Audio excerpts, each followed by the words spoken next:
Hey y'all, Monk Joseph here with the Broken Buddha.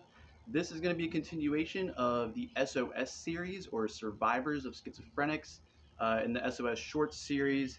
So if you don't know what that is, go back to that series in the playlist, watch the conclusion video of the entire main series, and these are all going to be in shorts, just quick stories of the things that I experienced with a schizophrenic, mother and step parent, so that you guys can understand that somebody survived and that you can survive. It just takes time and understanding that other people went through it, other people had these kind of situations.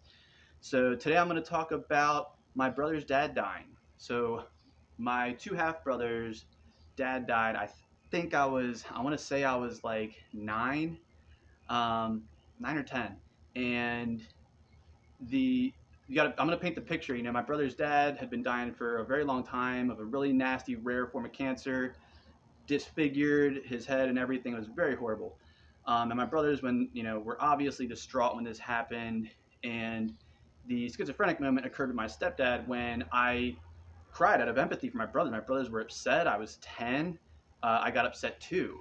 And I don't know how many people saw this. I'm sure somebody did, but I mean, again, I was young and I was kind of in like a state of trauma from this. But he just turns to me and threatens me. He's like, "Are you crying? Why are you crying?" And he was like very ready to hit me in front of everybody, and I had to lie about why I was crying. I was crying because my brothers were sad, and I could feel the impact on them, and I was just empathizing. And I think I had said something like, "He won't get the card I made him," and it was a lie. I'm telling you straight up right now, I was lying. I was terrified out of my face. I didn't know what to say because if I said I'm crying because my brothers are upset, going through this traumatic moment, and it's impacting me to see my brothers experience this. He would have hit me straight up in the hospital in front of everybody if I would have said that. So I didn't really have much of a choice at that time. You kind of just when you're about to get assaulted by somebody 6 times your size or 4 times your size, you say whatever you can to not get assaulted.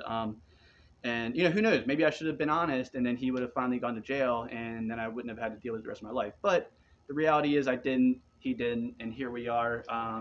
And yeah, I'm hoping that these stories really help you guys, the people who did survive. I'm not saying my moment was more traumatic than my brother's. That was a horrible thing to see them go through. That was a horrible thing they went through. But I'm just sharing the schizophrenic moment between me and my stepdad. A lot of it happened behind closed doors, behind everyone's back. And I don't even think, I think they were over there being distraught when this happened. I mean, he just turned and like, postured like he was going to hit me. And I had to lie, so it is what it is. But anyway, thanks for stopping by for another episode of Survivors of Schizophrenic Shorts, or S.O.S Shorts. Don't look too much into it if you're not, if you haven't survived anything like this. This is for the people who are trying to survive it and get through it. All right. So thanks for stopping by. Peace and blessings.